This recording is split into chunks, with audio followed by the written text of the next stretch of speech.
Hi guys, I'm Bree. Welcome to a Chinese medicine education interview with Karen Bilton. We will have Dr. Karen Bilton doing a seminar for us called the Chinese Medicine Psychology of Dragon Risers, Redbird Flies. So she'll be doing this for us on the 17th to 18th of August, which is coming up really soon. I'm really excited to have you, Dr.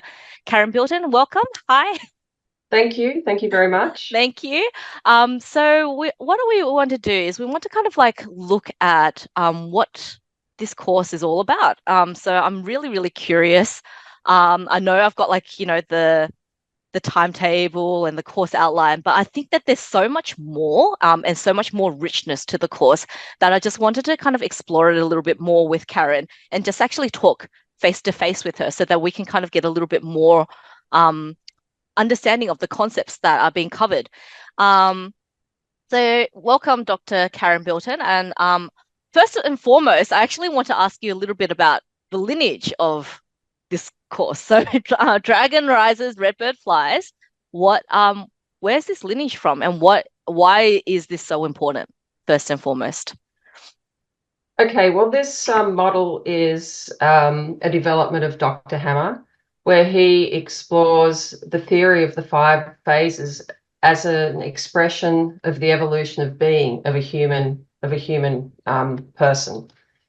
So it it links the development stages of human life from the first unison of cells and that increasing complexity, physically, mentally, and spiritual, to the full maturity of the being, where maturity is reached and that person has full awareness, full self-expression, and the full capacity for introspection and interpersonal communication.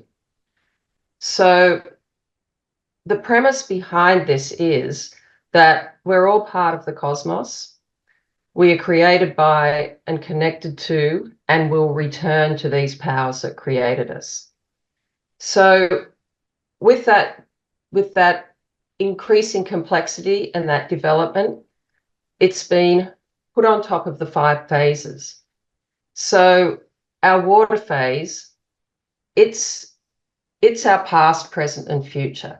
So the water phase is it's directly related to this divine energy. It gives us intuitive intelligence that we're endowed with as children of our universe. And it connects us to our ancestors, but also to our fellow man. So the water phase, it allows us to, and this is the kidneys, this is our Shao Yin. It allows us to experience the awe of the breadth and depth of creation and to assume that into our being as a reverence and a humility in contemplating sort of the Mm. complexity of being. So, is it a little bit like Chinese medicine and developmental psychology together? Combined, Okay. absolutely. All right. That's cool. So, and I don't think that there's a lot of courses that kind of do developmental psychology as well as Chinese medicine put together with the ability to prescribe, say, Shaoyin herbs or Jueyin formula herbs or, acupuncture points and like why or how that kind of like works and because I think that there's a lot of I'm not like ragging on courses, but there's courses where they will effectively take from other books and they might not necessarily have the lineage in order to kind of like understand why it's done that particular way. And from my understanding, I think you were with Dr. Hammer for how long as a disciple? Um, Well, I Couple of studied with decades? I studied with Dr. Hammer from 1997 right up until he passed away last year, about a Mm, year ago, actually. Um, and he himself was a child psychiatrist for many years and came to Chinese medicine from psychiatry. And this model of development is put onto the cycle of yang, the cycle of the phases, and it kind of fits together perfectly. Where for different phases of our life, for that in utero water phase, um, any sort of deficiencies there, we can use Yin formulas. For our wood phase, which is sort of our exponential growth, the wood gives us our direction, our ability to advance and retreat. There we can use Yin and Yang formulas. So Okay. it continues through all the phases. So in our fire phase, we can use Yang formulas. In our earth phase, we can use sort of Yin formulas. Okay. And is it very specific as to like how you would prescribe these formulas? For example, if like this, like a earth young deficiency, like a spleen young deficiency, obviously we'd be looking at certain formulas for that Yeah, within well, like the Tai Yin or, yeah, Yang Ming. yes. Yeah. Yeah, so definitely for the earth, would be looking at Tai Yin, Yang Ming, also Tai Yang formulas. Mm. And You what type know, of formulas, so we can kind of have a little bit of a taster, what would they look like? well, we could be, for the earth, we're looking at supporting resources. So things such as Li Zhongwan is a good one. If we're looking at uh, like Wei Zhi Xiaoyao Tang, that's another good one where we've got that sort of wood earth combination. So that's when we're talking about earth, we're talking about supporting the ability of the earth to sustain our being. So we're dealing with sort of supporting spleen yang, supporting sort of that downward descension, and dealing with any sort of dampness. Okay.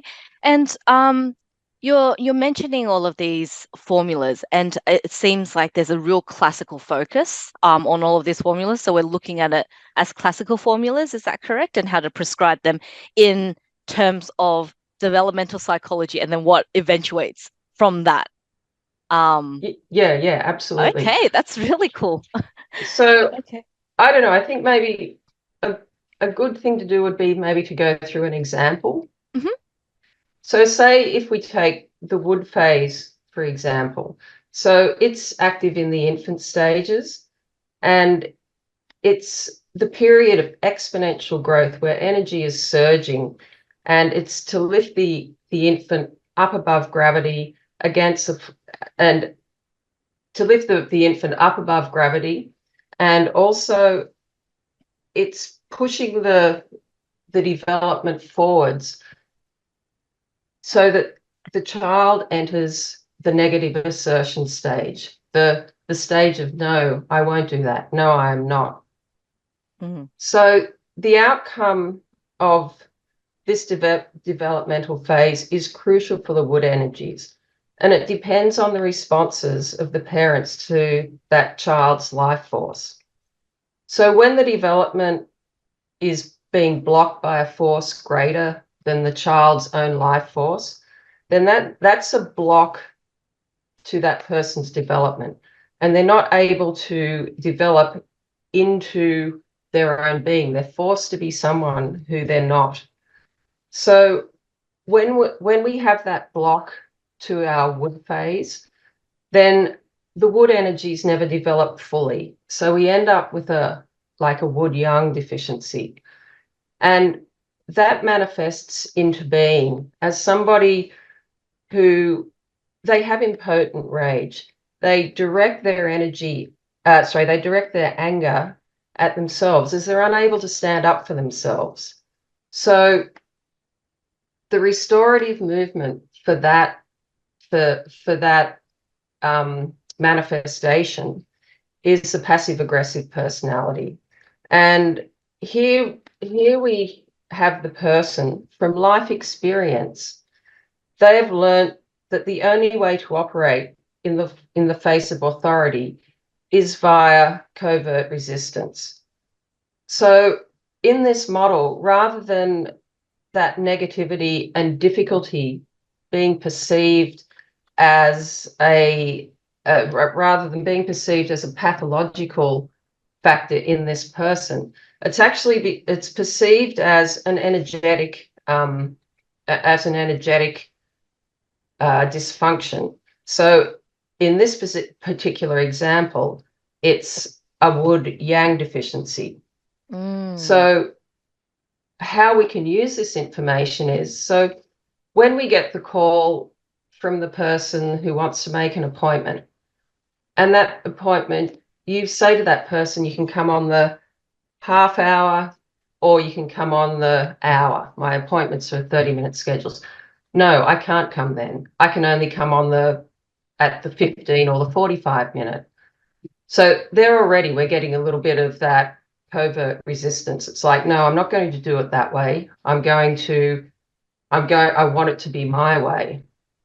So already we know that that person has an issue with their wood phase. So the wood phase, remember, is about our direction, our ability to move forwards, and our ability to retreat when it's in the best interest of our being. So the earth yang deficiency, that person has difficulty moving forwards. So when we get that interaction with a client where things become difficult, we know that that is a wood phase issue. And then we start thinking about, after, when we see that person in the clinic and we've confirmed via the pulse, we can feel that the pulse in that guan position can be deeper, can have less activity than other positions. Then we know we're looking at a liver yang deficiency. So then we can, depending on what other pulse qualities we find, then we can look at helping to advance that liver yang, helping to move that person forwards with formulas such as, if it presents on the pulse, like Dongguai Sini Tongue, for example, if it's a very deep, thin pulse. We could consider Wuju Yutang if it's an absent, if it's a deep to absent left guan. So in terms of acupuncture, we're looking at kind of supporting yang and helping liver yang move. So we can do that, directly via the kidney meridian, or we can incorporate we can do that directly via the liver meridian, or we can incorporate the kidney meridian. Mm. So we can use, points such as, the earth point, liver 3. We can use the Z cleft point, liver 6. We could use, to really help mobilize the energy in the wood element, we could use the wood of wood points such as liver 1 or gallbladder 41. So this gives you an idea how you can take those energetic manifestations of these personalities, and you can use that diagnostically as you would other pieces of physical information. Mm.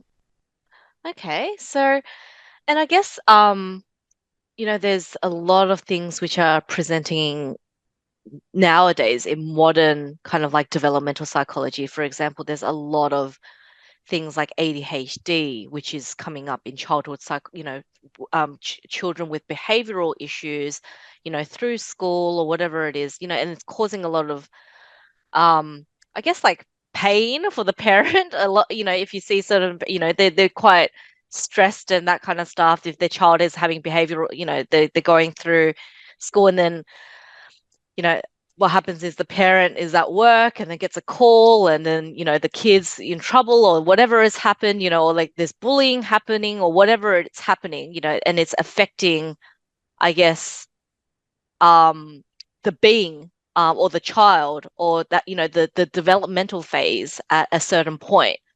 Um, I kind of want to loop back and kind of touch base a little bit on, say, ADHD, because I think that's a really, really really popular topic at the moment, right?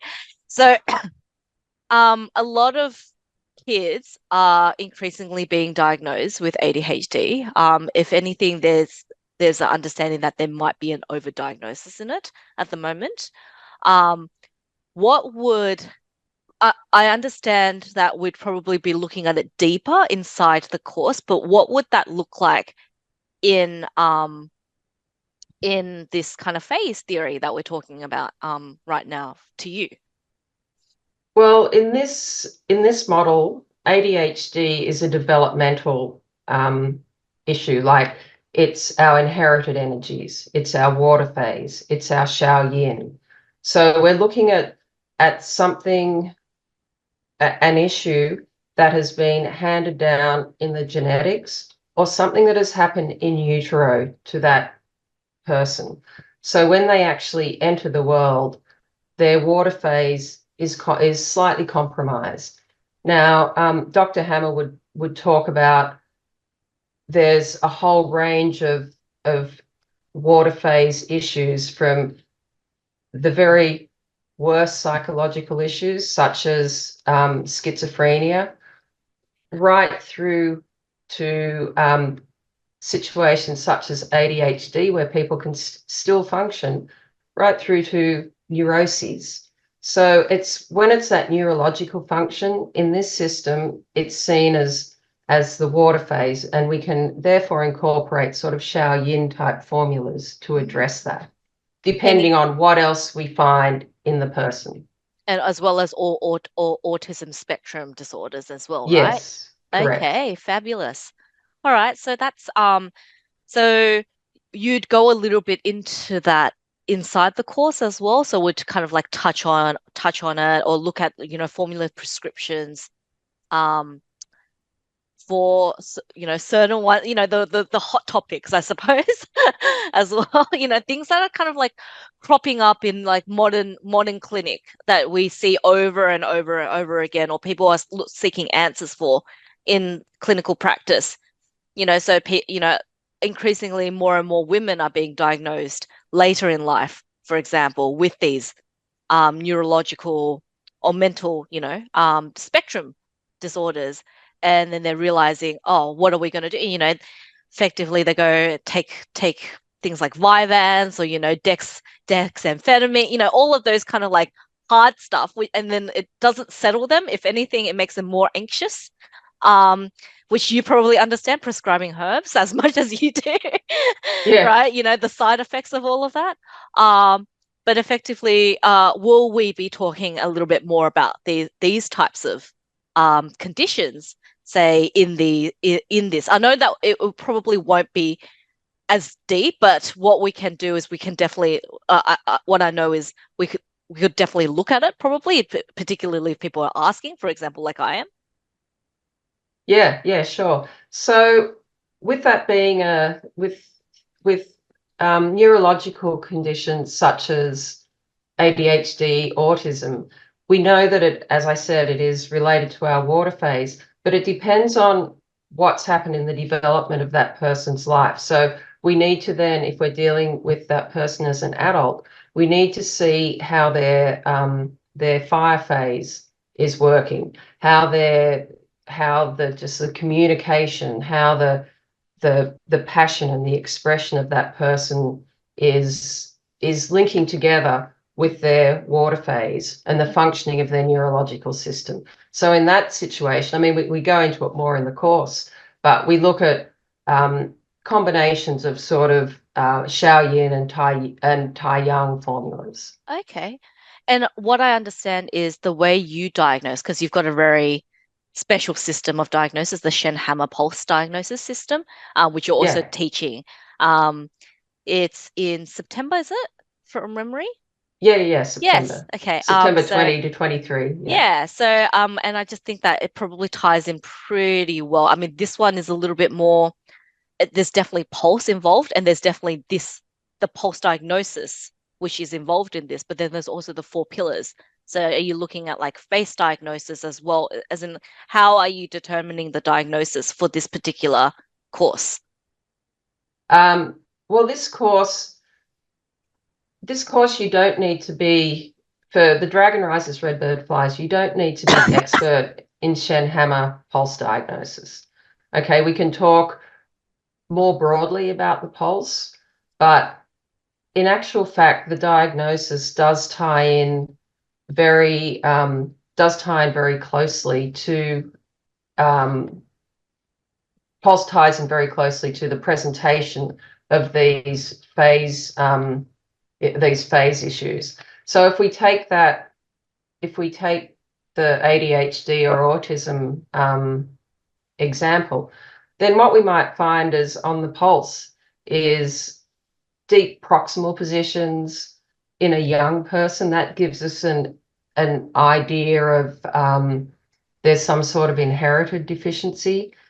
And then we look at that in terms of the left distal position and what's happening there in terms of the heart. And we're looking at rate and rhythm to see how that interplay between fire and water is manifesting in this person.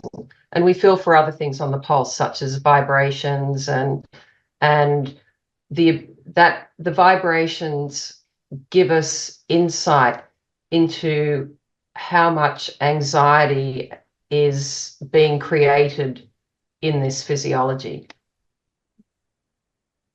And so there's the five phases we're talking about: water, wood, fire, earth, and metal. And so we're looking at how all of those interplay in a developmental structure or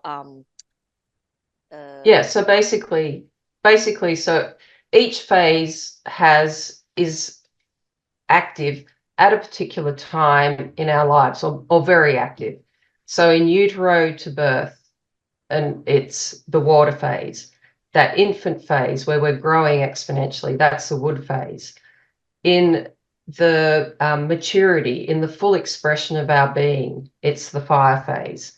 And then the metal phase is our transformation, our expansion and our transformation of our being. And it takes us through adulthood and the decline, sort of the transformation of our awareness, of our full expression.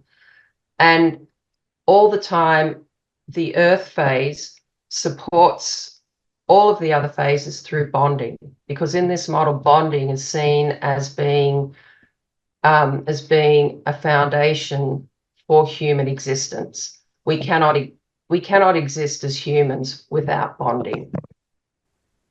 and how important would this bonding be? And like, would you be looking at this as even like part of the treatment focus? So basically, even because what happens a lot of the times is there's a lot of things which I guess missed in Chinese medicine, where we're not even looking at the kind of like the bigger lifestyle picture, or the bigger, like if people are actually connected, or if they're actually bonding as adults as well. So if they're in, even the adult or even in their senior phases, so a lot of like senior citizens, are they still, be able to bond with family or able to connect and that kind of stuff?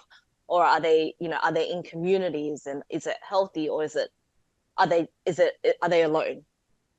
Yeah, is that stuff that you also look at in clinic as well? Well, we look, that's slightly different. When we're talking about an aging population, the ability of that person to have contact with others often is a factor of losing peers, and as you age, you have less friends, less those connections that you did have throughout your life slowly fall away. When we're talking about the earth phase and bonding, we're talking about that very first bonding experience of the infant with the mother. And that sets the state for the rest of a lifetime of the capacity of that person to bond with others, to bond successfully with the parent, to then move it to surrogate parents as they get a little bit older, to then sort of bond with their peers, and then to bond with, a loved one. So it's it's that initial mother or primary carer bond with the infant that determines how bonding plays out for the rest of life. We go into it in much more detail in the course. Okay, sure.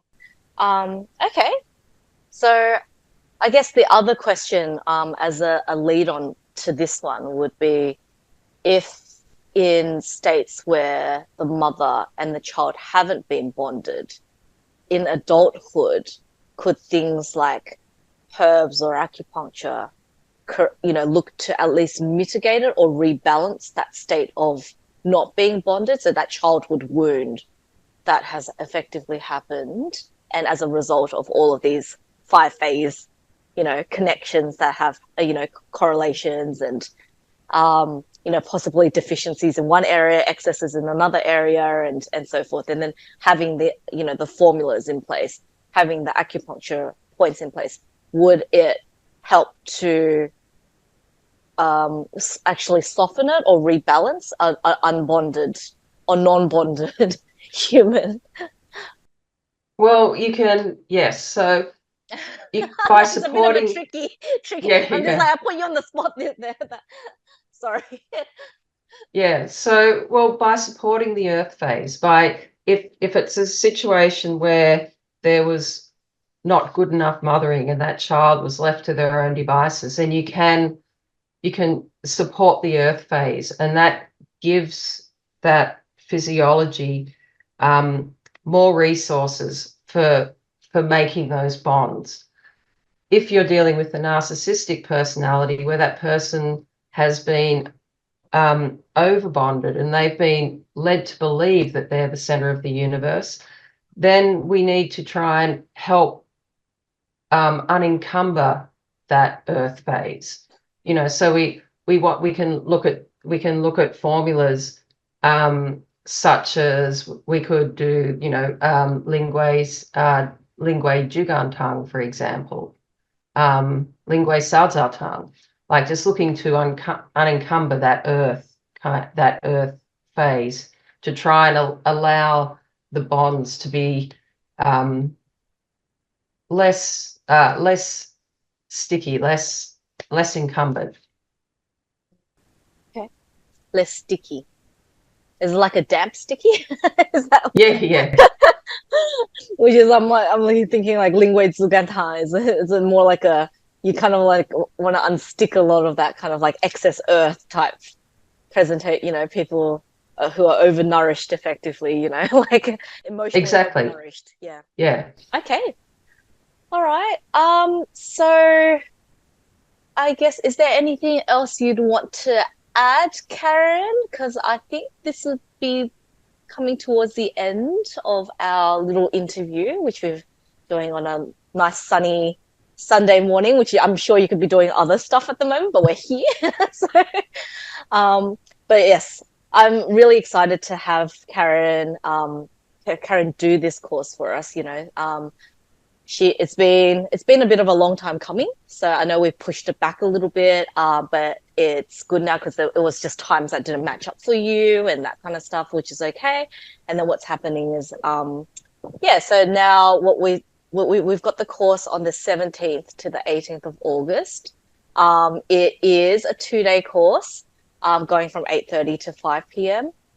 So people, if you really liked, what we've talked about here and want to explore it a little bit more, because there's not a lot of courses on developmental psychology and Chinese medicine and prescribing classical Chinese, classical herbs for all of that, then do book.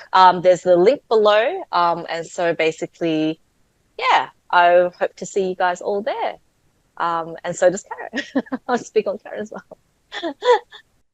Yeah, I hope to see you there. Like, this information it's a great body of information, and it allows you to use cues from your patient, like personality traits and psychological cues, to incorporate that into your diagnosis, just as you would incorporate a physical symptom or a physical sign. So, it allows you to make an assessment of the psycho-emotional state of a person and bring that into your full diagnosis, and allows you to treat the person more fully.